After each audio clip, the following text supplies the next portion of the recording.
नमस्कार मंडळी, श्री स्वामी समर्थ. माझ्या चॅनलमध्ये सर्वांचे खूप खूप मनापासून स्वागत आहे. आज मी तुम्हाला श्रावण सोमवारचा दुसरा सोमवारची शिवमूठ कशी वाहतात आणि शिवमूठ कोणते आहेत आणि रुद्राभिषेक कसा करायचा आणि शिवमहिमा अभिषेक कसा करायचा, जलाभिषेक ते तुम्हाला यामध्ये सांगणार आहेत. आणि कशा पद्धतीने पूजा करते मी तेही तुम्हाला दाखवणार आहेत. तर व्हिडिओ शेवटपर्यंत बघा, लाईक करा, सबस्क्राईब करा. आणि इथे साहित्य बघूया. तर इथे मी अखंड तांदूळ घेतलेले वाटी भरून आणि भस्म घेतलेले आहेत, कच्चं दूध घेतलेलं आहे, तापवलेले नाही आहेत. इथे पंचामृत, दूध, दही, साखर, तूप आणि दूध आणि ते गंगाजल घेतलेलं आहेत आणि गूळ खोबऱ्याचा नैवेद्य गणपती बाप्पासाठी, हळदी कुंकू, गुलाबजल आणि कापसाचे वस्त्र, चंदन आणि 2 दिवे घेतलेले आहेत, एक फुलवातीचा आणि एक तेलाचा आणि काळी तीळ आणि इथे अखंड बेलपत्र घेतलेले आहेत. तुटलेली बेलपत्र व्हायची नाहीत आपल्याला. आणि ते जे भगवान शिवांना फुलं जे प्रिय आहेत, जे आवडतात फुलं, ते आपल्याला आपल्याकडे जे फुलं आहेत ते आपल्याला महादेवांना व्हायचे आहेत. आणि इथे मी रुद्रयंत्र घेतलेलं आहे आणि महादेवाची पिंड आणि घंटा घेतलेली आहेत आणि गणपती बाप्पाची मूर्ती, विड्याची पानं घेतलेली आहेत आणि दुधाचा पण नैवेद्य दाखवणार आहेत. तर दूध साखरेचा, तर ते पण घेतलेले आहेत आणि रुद्राक्षाची माळ. तर चला इथे पूजा मांडून घेऊया. इथे मी चौरंगावरती एक स्वच्छ व्हाईट कपडा अंथरून घेतलेला आहे आणि त्यावरती आपल्याला पूजा मांडायची आहे. भगवान शिवांना व्हाईट वस्त्र खूप आवडतात, तर म्हणून मी इथे पांढरा कपडा खाली टाकून घेतलेला आहे आणि त्यावरतून आपल्याला पूजा मांडायची आहे. पहिले अग्नीच्या साक्षीने आपल्याला पूजेची मांडणी करायची आहे. पहिले दिवा लावून घेणार आहेत आणि दिव्याखाली थोडेसे अक्षता टाकायचे आहेत. तर अशा पद्धतीने मी दिवा लावून घेतलेला आहे. आता आपण पहिले गणपती बाप्पाची अभिषेक करणार आहेत आणि नंतर रुद्रयंत्रावरती आणि शिवपिंडीवरती आपल्याला अभिषेक करायचा आहे. पहिले इथे स्वच्छ पाण्याने अभिषेक करायचा आहे. ओम गण गण गणपती नमो नमः, ओम गण गण गणपती नमो नमः, ओम गण गण गणपती नमो नमः हा मंत्र म्हणायचा आहे 21 वेळेस किंवा 108 वेळेस. तुम्हाला जेवढा वेळ असेल तेवढा वेळ तुम्ही म्हणू शकता किंवा गणपती आठवडे शिष्य ते पण म्हणलं तरी चालतं. आणि त्यानंतर कच्चं दुधाने अभिषेक करायचा आहे आणि पंचामृताने पण गणपती बाप्पावरती अभिषेक करायचा आहे. ओम गण गण गणपती नमो नमः हा मंत्राचा जप करायचा आहे. आणि पंचामृताने अभिषेक झाल्यानंतर स्वच्छ पाण्याने आपल्याला अभिषेक करून घ्यायचा आहे. अशा पद्धतीने गणपती बाप्पाचे आपल्याला अभिषेक झाल्यानंतर स्वच्छ मूर्ती पुसून घ्यायची आहेत. स्वच्छ कपड्याने मूर्ती पुसून घेऊ आणि गणपती बाप्पाची स्थापना करून घेऊ. पहिले कोणतीही पूजा करण्याच्या पहिले आपल्याला गणपती बाप्पाची पूजा करायची असते. इथे 2 विड्याची पानं ठेवून त्यावरती मी थोडीशी अक्षता टाकून ठेवून आणि त्यावरती गणपती बाप्पाची स्थापना करून हळदी कुंकू अक्षता आणि गणपती बाप्पाला आवडणारी दुर्वा आणि आघाडा अर्पण करणार आहेत आणि कापसाची वस्त्र अर्पण करणार आहेत. आणि दुर्वा आणि आघाड्याचं आणि जास्वंदीचं फूल पण खूप आवडतं गणपती बाप्पांना. तर अशा पद्धतीने आणि गूळ खोबऱ्याचा नैवेद्य दाखवायचा आहे. इथे दिव्यांची पण हळदी कुंकू अक्षतांनी आपल्याला पूजा करून घ्यायची आहेत. आणि घंटा आहेत, त्या घंटाची पण आपल्याला घंटी, तर ती पण आपल्याला फूल अक्षता आणि हळदी कुंकवाने पूजा करून घ्यायची. आणि इथे गणपती बाप्पाला गूळ खोबऱ्याचा नैवेद्य दाखवून धूपदीप दाखवायचे आहेत. अशा पद्धतीने गणपती बाप्पाची आपली पूजा झालेली आहे. आता आपल्याला शिवपिंडीवरती आपल्याला अभिषेक करायचा आहे.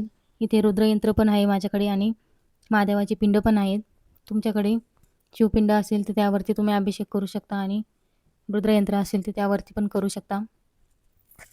इथे शुद्ध पाण्याने मी इथे अभिषेक करून घेणार आहे, स्वच्छ पाण्याने. पहिले ओम नमः शिवाय असा मंत्र जप करायचा किंवा शिवमहिमा पण म्हणू शकता. असा 11 वेळेस किंवा 101 वेळेस किंवा 108 वेळेस असं म्हणायचं आहे. आणि त्यानंतर पंचामृताने अभिषेक करायचा आहे आणि पुन्हा गंगाजलने अभिषेक करायचा आहे आणि काळे तीळ आणि कच्चं दूध त्याने अभिषेक करून घेतलेला आहे मी. आणि अशा पद्धतीने ओम नमः शिवाय असा मंत्र जप करून अभिषेक झालेला आहे. आणि दोन्ही पण मूर्ती मी पुसून घेतलेल्या आहेत, रुद्रयंत्राची आणि महादेवाची पिंड. आता मी भस्म लावून घेणार आहेत. तिन्ही बोटांनी आपल्याला महादेवाच्या पिंडेला भस्म लावायचं आहे, म्हणजे त्रिपिंड ब्रह्मा विष्णू महेश्वर असा. आणि चंदन पण लावून घेणार आहेत. पहिले मी इथे पाटावरती मी रुद्रयंत्र ठेवून घेतलेले आहेत, त्याखाली बेलपत्र ठेवलेले आहेत आणि चंदन आणि भस्म मी लावून घेणार आहेत. आणि फुलं अक्षदा ते सर्व मी रुद्रयंत्राला वाहणार आहेत. आणि सर्वात प्रिय म्हणजे महादेवाच्या रुद्रयंत्रावरती रुद्राक्षाची माळ, ती पण मी त्यावरती ठेवणार आहेत. अशा पद्धतीने रुद्रयंत्राची मी पूजा करून घेणार. आणि कापसाचे वस्त्र आणि बेलपत्र आपल्याला ती खालची दांडी काढून टाकायची आहेत आणि वरतून आपल्याला बेलपत्र अर्पण करायचं आहे. अशा पद्धतीने माझी रुद्रयंत्राची पूजा झालेली आहे. आता मी सर्व फूल ते अर्पण करून इथे मी शिवमहिमा जलाभिषेक करणार आहेत महादेवाच्या पिंडीवर. तुम्ही किंवा रुद्रयंत्रावर पण करू शकतात, पण श्रावण सोमवार आहे म्हणून मी महादेवाच्या पिंडीवर करत आहे. खूप उच्च कोटीची सेवा आहेत महादेवाची. इथे शिवमहिमा स्तोत्र वाचून घेतलं आणि त्यानंतर द्वादशी ज्योतिर्लिंग स्तोत्र पण वाचून घेतलं. आणि इथे श्री कालभैरव अष्टक स्तोत्र ते पण वाचलं होतं मी. आणि संजीवनी मंत्र आणि महामृत्युंजय मंत्र त्याचाही अभिषेक करून घेतला मी.